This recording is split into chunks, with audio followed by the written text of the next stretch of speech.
जोंनि बानजाय आफाद लोगोसे बिजनीनि गासै गोसो गुदुं रायजो राजा ज' जानानै जों बयनिबो आंगो जों बयनिबो अनजालि अनसुलि जोंनि बिमा बायदि बिब' बायदि आरो जोंनि हारिनि हारिमुनि फोथाराव जेब्लायबो हारिनि सिनायथिखौ होबोनाय गोजोरै लाखिबोनाय मानाव गेदेर आब' सुलेखा बसुमतारीनो बे मान बावनाय बे हाबाफारियाव नुजाथिनो हानाय जोंनि बर' थुनलाइ आफादनि मानाव गेदेर आफादगिरि मुस्रि सुरत नार्जारी जोंनि आगुनि आफादगिरि मानाव गेदेर मुस्रि थरेन बर' जोंनि मानाव गेदेर पद्मश्री डक्टर अनिल बर' मानाव गेदेर डिपुटी स्पीकार बड'लेण्ड आयेन आफादनि मुस्रि बिजित नार्जारी आगुनि एमएलए मुस्रि रमिय ब्रह्म आरो जोंनि डिसिसन कमिटिनिबो चेयारमेन आगुनि एमएलए मुस्रि कमल सिंह नार्जारी प्रफेसर मुस्रिमा इन्दिरा बर' आरो बेवहायनो नुजाबावनो हानाय जोंनि गोबांथार थुनलाइगिरि आरो आलासि मानाव गेदेर नोंथांमोन गिबियावनो आङो आब' सुलेखा बसुमतारी बिथांनिसिम आंनि गोसो गोरबोनिफ्राय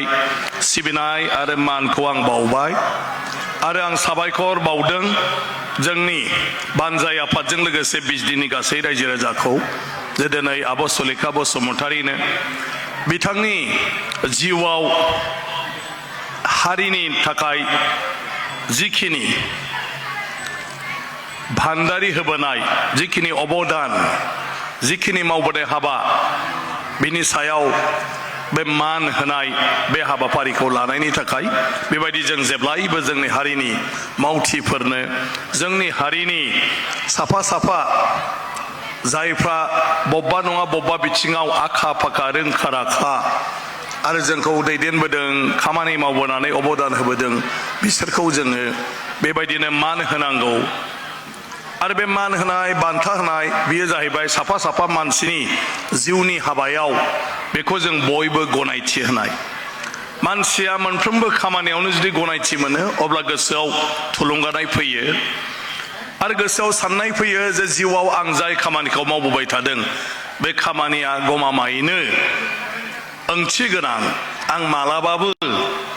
ओंथि गैयै खामानि मावाखै आं जेखौ मावदों बियो थारैनो सोरनिबा जिउआव मुलाम्फा जादों बेखौ सासे बान्था मोनगिरिया साननो हायो आरो बेखौ लानानै गोसोआव गोजोननाय मोननो हायो नङाबा गावनि खामानिनि बेलायाव गावहा फोथायनाय थाया आं जेखौ मोजां मोननानै मावबाय थादों बे खामानिया आसलते मानसिनि जिउआव मावनांगौ खामानि नंगौना नङामोन आंनिया जिउआनो गोरोन्थि जाबोबाय नामा बिनि अनगा आं दस्रा मावबासो साबसिनमोन नामा साफ्रोम मानसियानो बेबायदि साननाय फैयो नाथाय जेब्ला बिनि थाखाय सोरबाया बान्था होयो सोरबाया मान बावो अब्ला सानो जे आंनि थांखिया थिगैनो दं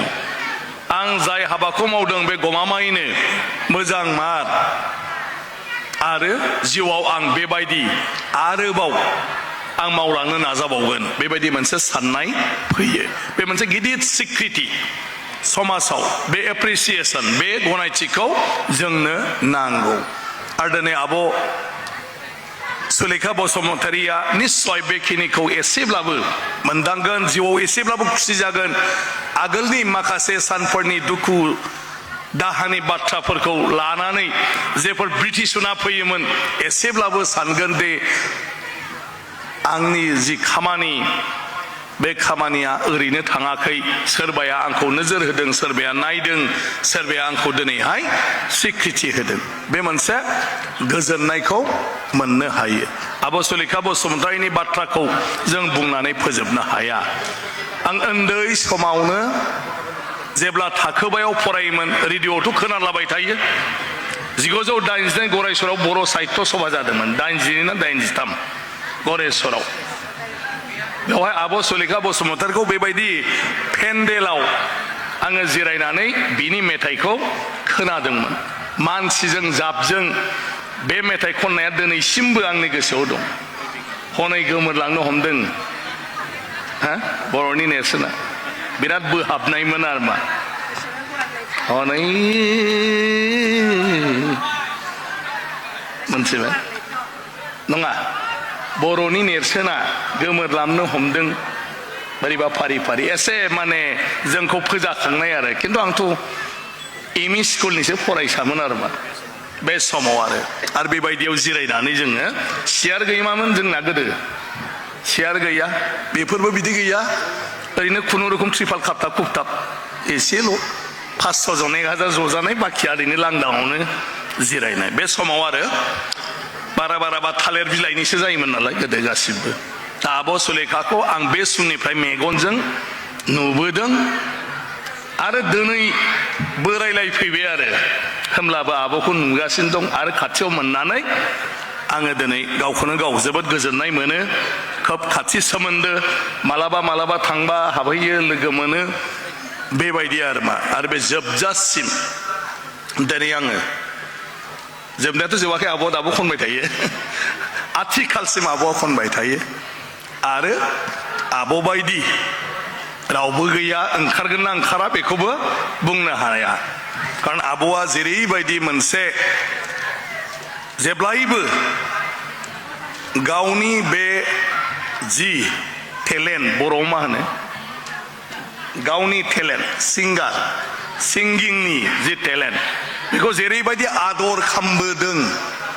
जोंना फ्राया खालामनो नागिरा मेथाइखौ गाव मोजां मोननायखौल' खननो नागिरो मेथाइखौ खननो हायो इसोराबो गारांखौ हरदों नाथाय सामफ्रामबो बेखौ तालिम होआ रिहार्सल खालामा आरो बिनि थाखायनो दसेनो एकदम जाखांफुयो आरो मालाबा गोमालांफिनो आरो मानसिया जों खिन्थु इसोरा हरनाय बेखौ जुदि जोङो मोजाङै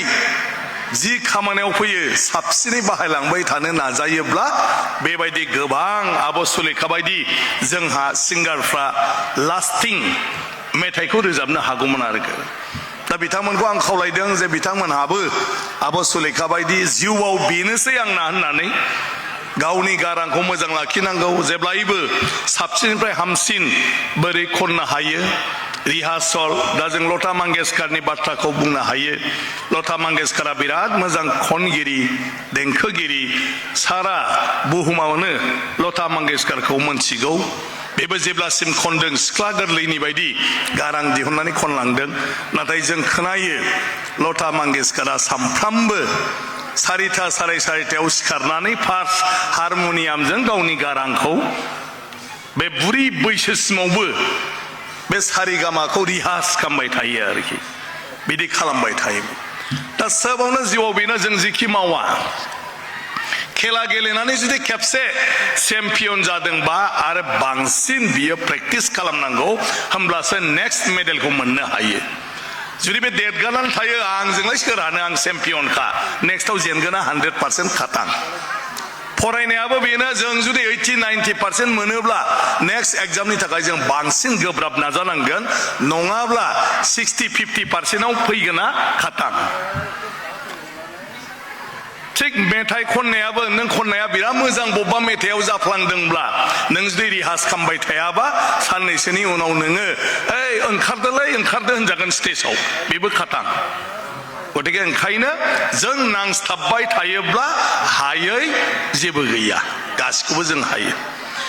ओंखायनो मिजिंथिदों दिनै आब' सुलेखानि बे हाबाफारिया मान होनायनि जिथु हाबाफारि बेयो जोंनि गासै समाजारि जिउआव बायदिसिना बिथिङाव खामानि मावनाय साफ्रोम सुबुंखौनो आं सानदों थुलुंगा होगोन आरो जों बयबो नाजागोन जिउआव जोंनि समाजनि सुबुंफ्रा मोजां मोननाय खामानि जों मावनो हाग्रा जाथों जोंबो बेबायदि मावनो हाथों बेबायदि साननाया बयनावबो फैयोब्ला बेजोंनो जोंनि समाज जोंनि हादोर गासिबो जौगाखांगोन तो बेखिनि बाथ्रा आं गुबुन आरो जेबो बुंनो सानला बर' थुनलाइ आफादनि बेयो बोसोरारि जथुम्मा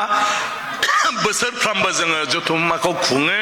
देग्लाय बिजनियाव खुब मोजाङै खुंदों मोजां जादों समायना नुदों गासिबो एरेन्जमेन्टआ थिग पेन्डेलाबो बेसेबांबा मोजां जिरायग्राल' मानसि गैया दा जिरायग्रा थाबाथ' आरो साबसिन जाबावगौमोन आरो बेफोरखौ जों दा नायनानै उनाव जाहाथे पेन्डेला लांदां थाया आरो जोंनि हाबाफारिखौबो जों नायै नायै साजायोब्ला आं सानो गासिबो मोजाङै मोजां सोलिलांगोन आरो जोंबो समजों लोगोसे हाबाफारिफोरखौ मोजाङै बानायलाङोब्ला बेजों समान थांफाबाय थानो हागोन आरो जोंनि जथुम्माफ्राबो समायना महर लागोन दा जोंनि रायजो राजाफ्रा जाहैबाय गाबोनबो फैबावनांगौ दा मियानिफ्रायनो जादों एक्जिबिसनबो नायनांगौ आरो ओरै माबा माबि दंबावो बायदिसिना मेला बेवहायबो थांनांगौ दा पेन्डेलाव सोर जनो दा मानसिफ्रा सोलाबलाया जिरायनो ओंखायनो जोंनि बबे हाबाफारिखौ जों बबे समाव खालामनो आंथ' सानो मानाव गेदेर आब' सुलेखा बसुमतारीनि मान होनायखौ गाबोन खालामनो हायोबा मोजांमोन आरो नङाबा दा मोनानि हारिमु आफादाव खालामनो हायोमोनब्ला हारिमुजों सोमोन्दो थानाय गोबां आर्टिस्टफोर जोंहा थागौमोन आरो बिनिफ्राय नायगिरिफोरबो थागौमोन आरो बे साबसिन गोसारबावगौमोन साबसिन मोनथिबावगौमोन बेबायदि टाइपनि जों एसे प्लेनिंखौ खालामोब्ला गासिबो थिग जाजोबो बे बिराद गिदिर पेन्डेलाव जों जुदि सल' लिरगिरिफोरनि बैथिं जथुम हावरे खन्थाइगिरिफोरनि जथुम हावरे सोरबा जार्नालिस्ट बिराद जोंहा रिपर्टारफोर ओंखारबाय बिसिनि जुथुम सोरबा थुनफावथिना लिरगिरिफोरनि जुथुम सोरबा मेथाइ लिरगिरिफोरनि मेथाइ खनगिरि देंखोगिरिफोरनि जथुम रेडिअ आर्टिस्ट एसोसिएशन बर' सिने आर्टिस्ट एसोसिएशन बायदिसिना दं जायफोरनि खामानिया जोंनि थुनलाइजों सोमोन्दो दं बेखौ जुदि जों बैयाव दाबसे बैयाव दाबसे बैयाव दाबसे बैयाव दाबसेब्ला जोंनि जथुमा बेसेबां समायना जागौमोन बर' रेडिअ आर्टिस्ट एसोसिएशन आं आगोलावबो बुंखांबाय जोंथ' सम होनो हाया राजखान्थिनि मानसि बायदिसिना खामानि थायो आं बुंबाय थादों जोंहा बिराद मोजां मोजां सोरजि दं मेथाइ खननाय दा आब' सुलेखा नाथाय आब' सुलेखानि बेसेबांबा बोसोर सिगांनिफ्रायनो रेडिअ आर्टिस्टफोर दं आरो जाय रेडिअ आर्टिस्टफोरनि रेडिअनि मेथाइफ्रा जोंनि बर'नि हारिमुखौ बे मेथाइनि गेजेरजों गोबां मोजाङै फोरमायनाय मेथाइफोर दं बे मेथाइफ्रा दिनै नस्थ' जालांजोबबाय गोमालांजोबनो नागिरबाय बे मेथाइफोरखौ जों रेकर्डिं खालामनांगौ जोंनि सोरबा मेथाइ रोजाबगिरिया दिनै थैबाय गैला रुंसारि जाबाय जोङो बेखौ गोदान मेथाइ माने देंखोगिरिफोरखौ जों खनहोफिननांगौ बे मेथाइफोरखौ बे मिउजिकफोरखौ जोंनि गोदान मिउजिशियानफोरजों एखे मिउजिक जों बेखौ बानायफिननांगौ ट्रेक खालामफिननांगौ बेबायदि जुदि खालामोब्लासो जोंनि हारिमुखौ जोङो बाख्रियाव दोननो हागोन इयुनाव जोंनि बर' मेथाइनि सायाव जोंनि इयुन जोलैफ्रा रिसार्च खालामनो हागोन आरो गासिबखौबो नाथाय जोंना समजों लोगोसे गासिबो गोमालांफिनजोबो ओंखायनो बर' थुनलाइ आफादनि बे कनफारेन्सआव जों बिराद थाखा फैसा गारो बिराद थानाय जानायनि जों बेबस्था खालामो जों गासैबो राजखान्थिगिरिनिफ्राय लानानै बर'नि गुबुन गुबुन बिथिङाव खामानि मावनाय आफादफोरनि साफ्रोम दैदेनगिरि आरो मावथिफ्रानो बेवहाय जों बाहागो लाफैयो जों मानो बे बर' थुनलाइ आफादाव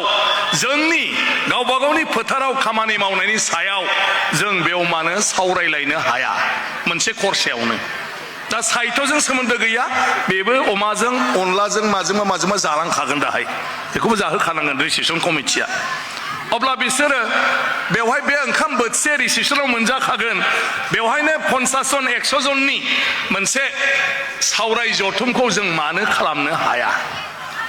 हारिमु आफादा बेयाव मानो खालामनो हाया आबादारि आफादा बेयाव मानो सावरायनो हाया बर'नि आफाद बिथिं आबादावबो थुनलाइ सोरजिनांगौ दं लिरनांगौ दं आबादखौ जों बोरै मावनांगौ बोरै मानांगौ बैगानिक पद्धतिजों आबाद मावनाय मानसिफोरनि दिनैनि हालोदा मा बेबो थुनलाइ जानाङा होमबा इतिहास जानाङा होमबा जोङो दिनै हासार गोनां हाखौ इउरिया सारनानै हाग्रा बंग्रा बुथारजोब्बाय हाग्राया सेवनानै हासार जानांगौआ दा हासार जाला खानस्रिनि खिया बिराद मोजां हासारजों खानस्रिखौ बुथारजोबनानै दा बार्मि कम्पस्ट एग्रिकालचारनि मानसिफ्रा मानिबा मानसिफ्रा जोंखौ खानस्रि फिसिनो थिनबाय थायो बे मानो जाखो बेखौ लिरनाङा होमबा जों बे थुनलाइ जानानै थानाङा होमबा इयुननि आबादारिफ्रा बेखौ मोनथिनाङा होमबा गतिके आबादारिफ्राबो साननो नाङा आबादारि आफादनि मानसिफ्रा जे जोंहा साहित्यजों सोमोन्दो गैया जानाय लोंनाय बायदिसिना आगर आखाय बेखौ जों लिरनांगौ गैया होमबा तो हारिमु आफादाबो बर' थुनलाइ आफादनि बाथ्राजों सोमोन्दो थानाय जोंनि लाव बेगर दिंखिया आगर हाजो आगर फारौ मेगन बेफोर आगरफ्रा दिनै गोमालांनो हमदों सिनायै जानो हमदों बे आगर आखायनि सायाव जों सावरायनांगौ गैया नामा जोंनि डिजाइनखौ मालायफ्रा लानानै बायह्रानि गिदिर गिदिर मिलफ्राव दिनै बायदिसिना जि दिहुननानै दिनै जोंनि गेजेरावल' नङा दुलाराय बुहुमावनो मार्केटिं खालामगासिनो दं आरो जोंहा बिनि थानानैबो बे जोंनि सोमोन होननानै जोङो दिन थांहोगासिनो दं दा बिनि सायाव जोंहा सावरायनांगौ दं जों लिरनांगौ दं बबे मानिफ्राय जादों बबे माबायदि गरखा गंब्रैया मा गरखा गंबाया मा बेफोरखौबोथ' जोङो लिरनांगोन जानाय लोंनाय आं जेब्लाबो बुंबाय थायो मानसिफ्रा खोनासंनो बाबाबो अनलाजों दाउजों सबायजों दाउजों बेफोरबायदि ओंख्रियालायनो बर' हारिनि नारजिजों अमाजों दानिया बेफोर ओंख्रिखौ संनांगौब्ला दानि ओंखाम ओंख्रि संनायजों सोमोन्दो गैयै जोंनि फिसाफ्रा जायफ्रा लेखा फरायबाय थादों बे ओंख्रिखौ माला संनो रोंनो जों जानोल'सो रोंगौ दा आं होनदों अनला ओंख्रि मोनसेया गोथाव जानांगौबा खै केजि दाउआव बिसिबां बिसिबां दै लाथा लाथा ना लाव लाव ना आमथा आमथा माबायदि जानो लुगैदों बिनि उनाव बेवहाय बिसिबां खारै होनांगौ बिसिबां मिलिलिटार खारै होनांगौ खारैखौ मोननोसेयाव होनो ना संजेननायाव होनो ना मायाव होनो बेखौ जों लेखा लिरनाङा होमब्ला सबायजों दाउजों खारैखौ माब्ला होगोन बिसिबां केजि दाउआव बिसिबां ग्राम सबाय होगोन बेवहाय बिसिबां दै होयोब्ला दालि बायदि जाजानाय जागोन बेफोरखौ जोङो गासिबो लिरजोबनांगौ खारै थालिर खारैखौ दिहुनजासिम बिनि प्रसेसा मा बबे खारैया साबसिन थालिर आथियाया ना थालिर गुबैया ना सिबिं माने माबाया जिगाबा ना बेसरनि जिगाबा ना बबे खारैयाबोथ' बहुद जातनि खारै दं बेखौ जों लिरनाङा होमबा बेखौथ' जों होनो आब' इन्दिरायाव आं खोनासंनो लिरसिगोन बायदि मोनदां एसे दा जों बयबो सोमोन्दो दं थुनलाइयाव जोंनि राजखान्थिगिरिफ्राबो दं जोंनि इतिहास बर'नि जारिमिन सोमावसारनायनिफ्राय लानानै राजखान्थि जों मा मावदों मा मावाखै मा जादों मा जायाखै मा जाबावनांगौ मा जाबावनाङा बिनि सायावबो सावरायनांगौ दं ओंखायनो बर' थुनलाइ आफादफोर बायदि बे समाव जों बयबो जुदि सम होयो बयबो जुदि बेवहाय जोङो थांखि लाफायो सावरायनायनि मानायनि जों ओरैनोबाबो फैखायो नालाय आं सानो जोंनि हारियाव आरो गोबां खामानि जों मावनो हाबावगोन ओंखायनो इयुननि समाव जायफ्रा थुनलाइ आफादखौ खुंनो लाङो बिसोर जाहाथे आगोथिया बेफोर बाथ्राफोरखौ सावरायो बेबायदि एरेन्जमेन्ट खालामो बेखौ आङो खावलायदों खामथारनांगौ होननाय गैया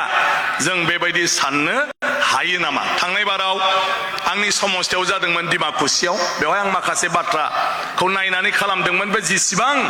बर' साबजेक्टआव PhD खालामनाय दं अलरेडि PhD जाखाबाय बिसोरो रायलायनांगौ बर' भाषा थुनलाइयाव बर' राव थुनलाइयाव मा अभाब दं बिसोरनि PhDआव मा अभाब नुजादों आरो जोंहा माबायदि माखासे लिरबिदांफ्रा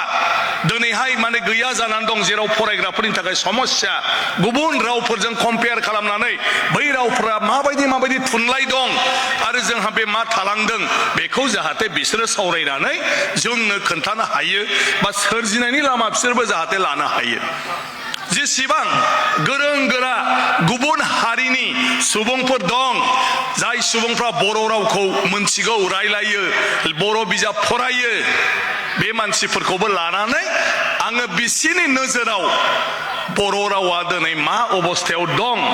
आरो जोंखौ मा साजेसन होयो बर' रावखौ बयबो सोलोंनो हानाय बर' थुनलाइखौ बयबो फरायनो लुबैनाय बेबायदि मोनसे आबहावा लाबोनो मा सुबुरुन होयो होननानै बर' गोरों जोंनि प्रफेसारफोर जोंनि फोरोंगिरिफोर जोंनि गुबुन गुबुनाव एक्सपार्ट जानाय खिन्थु बिसोरो बर' रावखौ बिराद मोजां रायलायो बिसोरखौ लानानैबो सेसन खालामनायनि बेबस्थाखौ खालामनानै होदोंमोन दा बेबायदिनो जाहाथे जों लालांबाय थायो अब्ला बेफोर कनफारेन्सआ जोंनि थाखाय मिनिंफुल जागोन नङाब्ला खालि जोङो थाखा फैसा खांनानै माखासे मानसिया 2 मास 3 मास गावबा गावनि न'खरनि खामानि गारनानै बेबायदिनो साइनासालि बानायनानै जोङो 100 जन 200 जन मानसिया रायलायबाय बा 1000 मानसिया रायलायबाय बाखि मानसिया फैबाय थांबाय बिदिनो जाबाय थागोन एथ' लाख थाखानि पेन्डेल बानायबाय एथ' हाजार सियार बनानै दोनदों नाथाय बेयाव जग्रा मानसि गैया बे पेन्डेलखौ बाहायनायाव जों गैया दा बे पेन्डेला मोजां बाहायजानांगौ आरो नङाबा बिदिनो जाबाय थागोन दा बेखिनि मिजिं थिबाय बाखि मोजाङै मोजां जालांगोन आब' सलिखा बसुमतारीनिसिम आंनि गोसो गोरबोनिफ्राय फिन आं बावनाय जासिनाय होननो हामा बावनाय होबाय आङो बावबाय जोंना माने बर' रावाव एसे सोदांनांगौ दं जों जासिनाया एसे असनमान जायो आरो मा जों बावनांगौ आरो मा मोजां मोननायखौबो बावनांगौ मोजां मोननाय जासिबाय होनामा सोरबा जासिनो नाङा गतिके जासिनाया आग्लायनाय बुस्थुफोरखौसो लांनोबा न' ओरैनो दं जासिनाया सनमान जाया आरो दहाय आङो थांनाय बारनिफ्रायनो बुंबाय थां आफादखौबो आलासिखौ सिनायथि होनो नाङा आलासिखौ जोङो मान बावनो नांगौ दा आंखौ सिनायथि होबावनांगौबा गावनि सिनायथिखौ लानो खावलायबाय स्पिकारखौ लेंहरनानै जुदि सिनायथि लालायनो थोनोबा बे माबा सनमान थागोन नामा गाबोन चिफ मिनिस्टारखौ नोंथांमोना अननानै परिचय होनो नाङा सिनायथि होनो नागिरदों होननो नाङा चिफ मिनिस्टार मानाव गेदेर चिफ मिनिस्टार बिथांखौ जोङो बर' थुनलाइ आफादनिफ्राय मान बावनो नागिरदों जों खावलायदों बिथाङा जाहाथे जोंनि मान बावनायखौ आजावो बे जाबाय बर' राव बर'नि रावा जुदि सनमान गोनाङानो नङाब्ला बर'आबोथ' रायलायनो बाद दोननांगोन माथो बर'जों जायालै होनगोन इंलिसनि होननांगोन गतिके जोंनि बाहायनायनि सायावसो गासिबो आरो बर' रावा जोंहा गोबां सोदोब बानायनांगौ दं आं स्पिकार नोंथांमोना रावबो मोनथिया आसाम एसेम्ब्लियाव दा बर'जों सोलियो लिरनायल' नङा डाइरेक्ट ट्रेन्सलेटर दा आं बुंबाय थादों बेखौ हारसायाव बुंबाय थागोन दा सोरबाया हारसायाव बुंबाय थादों बेखौ बर'आव बुंबाय थायो इन्टारप्रेटर दंखायो नाथाय जोंहा ओरैबायदि जेंना जादों जे जोंहा आयेन आफादनि बाहायनाय सोदोबफोरनि सायाव बर' सोदोबा दाबो आबुं जाजोबाखै दा जों होनदों बर' आयेन आफाद लेजिस्लेटिभ एसेम्ब्लि किन्तु ल' एसेम्ब्लि नङा दा ल'आ जुदि आयेन जायोबा लेजिस्लेटिभा बर'आव मा जागोन एकटा बर'आव मा जागोन बेफोरखौ जोङो दिहुनजोबनानै जोंबो एसे दा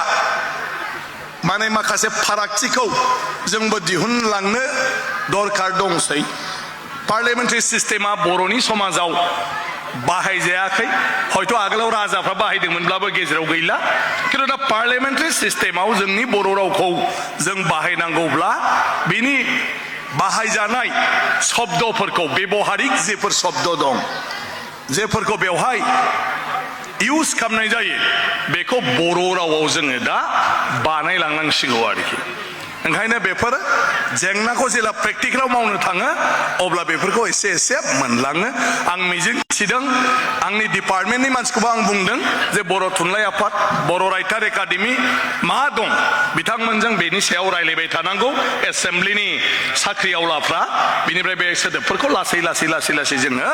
दिहुनलांनांगौ बाहायलांबाय थाबानो अयबास जालांगोन गासिबो गतिके आसाम आयेन आफादाव आसाम एसेम्ब्लियाव जोंनि बर'फ्रा मोनथिया बर' थुनलाइ आफादाबो मोनथिया बेखौ अलरेडि बेवहाय डिपुटि सेक्रेटारि लेभेलसिम माने सरकारा मानसि होखाबाय एपइन्टमेन्ट जाखाजोब्बाय टटेलि बड' डिपार्टमेन्ट खुनु असमियावबो बिदि डिपार्टमेन्ट गैया बाङालियावबो बिदि डिपार्टमेन्ट गैया इंलिसावबो बेबायदि डिपार्टमेन्ट गैया बिसोरनाव मात्र ट्रेन्सलेटरल' दं खिन्थु बर'आव लेंगुवेज अफिसारनिफ्राय लानानै आन्डार सेक्रेटारि डिपुटि सेक्रेटारिसिम बर'आव एक्सट्रा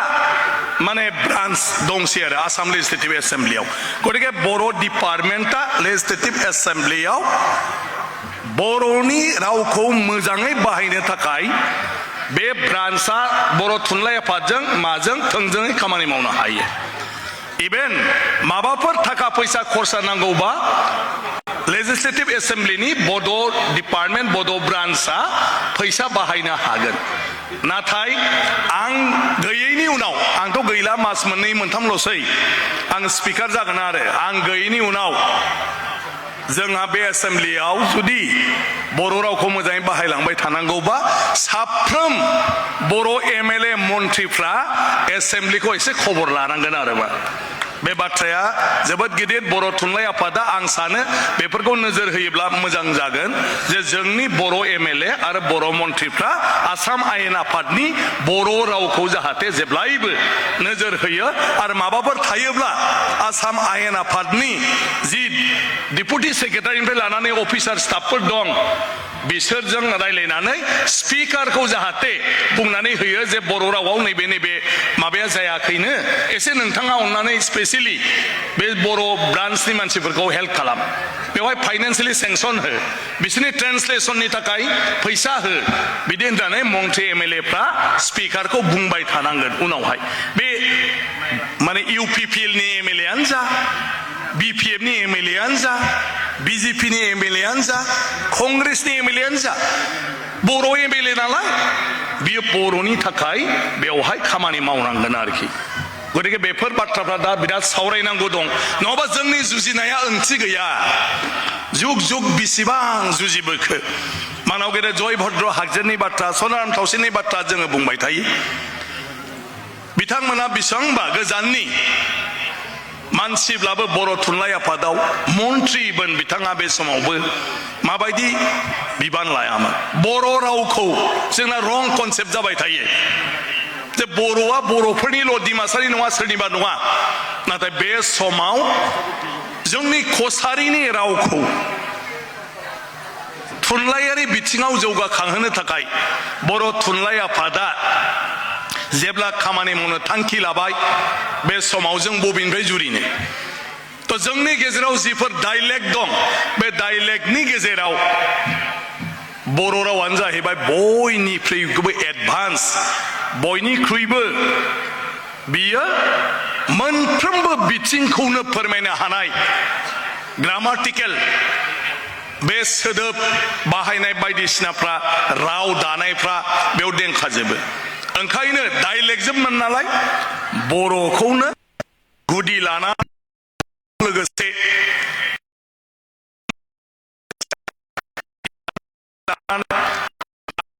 गार'आनो जा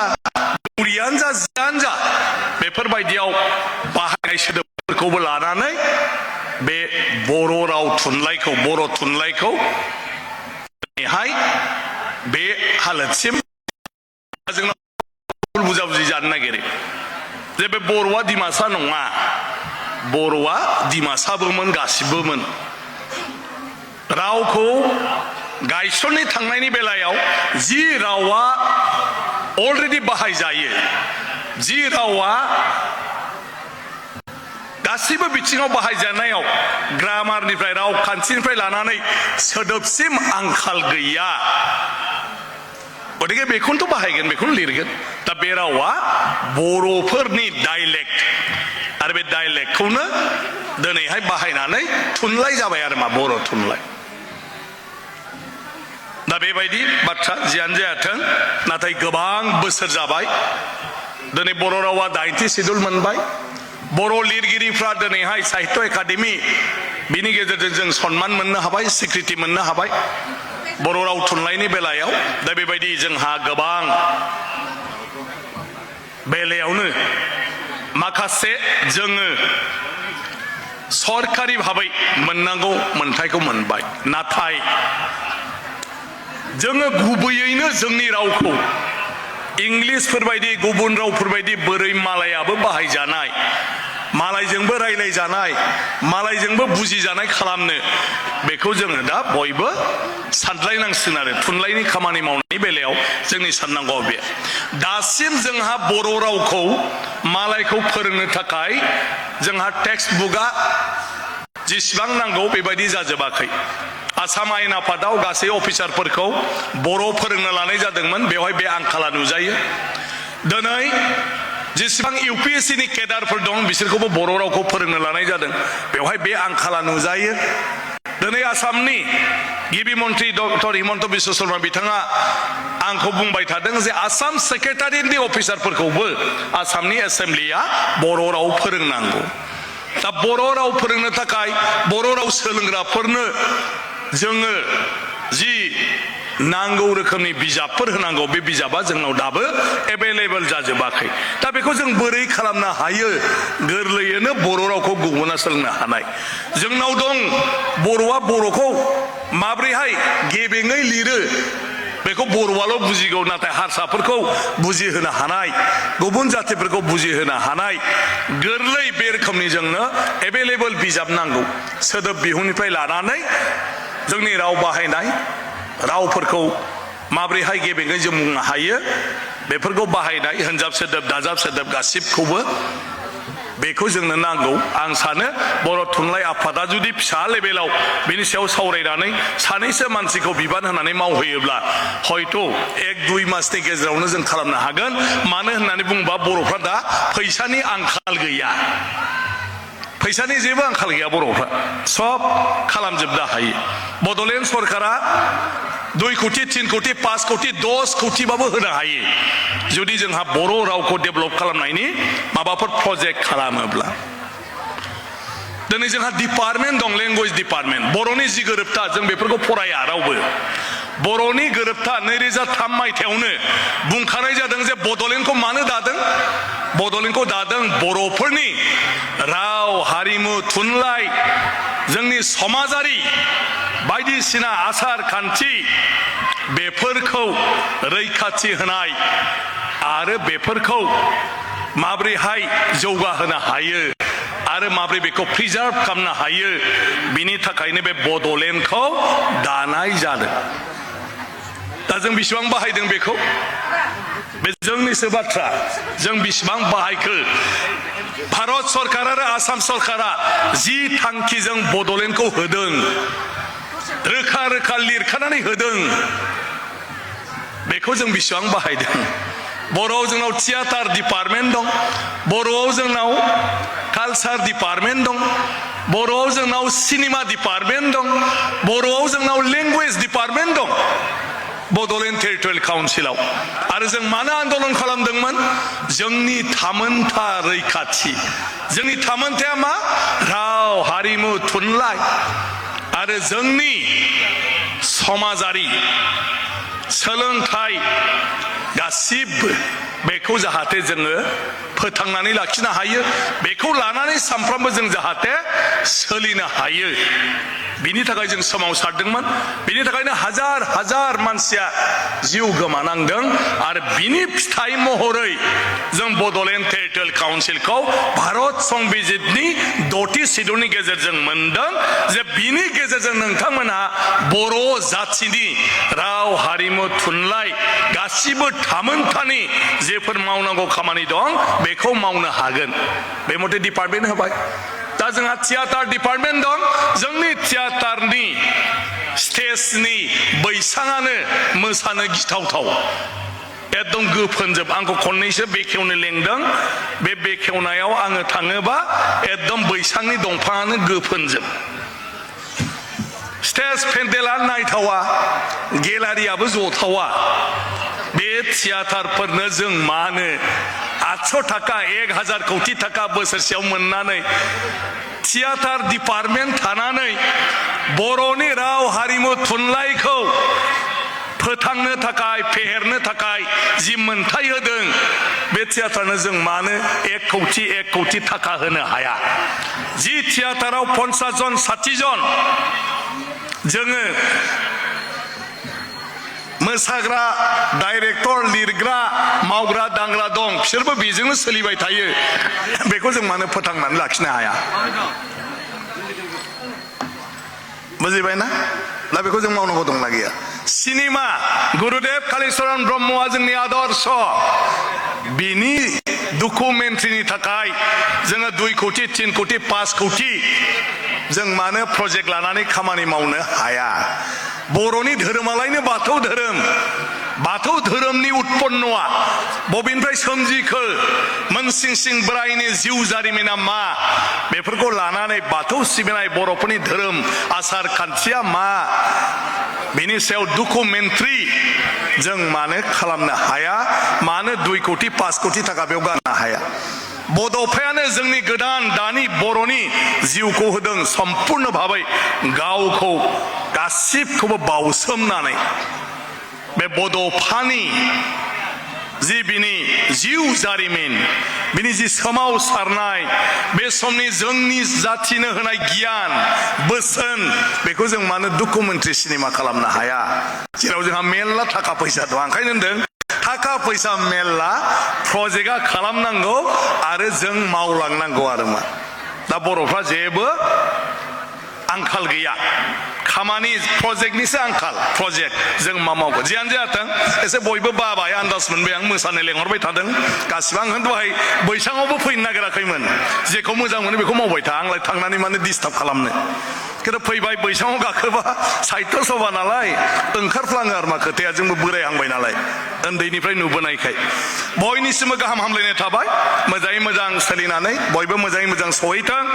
आरो बे बिजनिनि बर' थुनलाइ आफादनि जथुमा बर' हारिनि मोनसे माइल खुन्थिया जाथों आरो फैबाय थानाय समाव थांखांनाय बे समनि जेफोर जोंनि रोंगौथि आरो मोनदांथि बिनि सायाव बिजिरनानै फैबाय थानाय समाव जों जाहाथे जेब्लायबो मोनसे गोथों लामाजों हान्थिनो हायो आरो जोंनि राव थुनलाइखौ जोङो बुहुमावनो फोसावनो हायो बुहुमनि गेजेरावनो जों गोरायै गायसननो हायो बेखौ मिजिं थिनानै फिन आब' सुलेखा बसुमतारिसिम गोसो गोरबोनिफ्राय आंनि गाहाम हामलायनाय आरो सिबिनायखौ बावनानै आंनि बिबुंथि गिबियावनो फोजोबबाय बिदाय गोजोन्थों बर' राव गेवलांथों।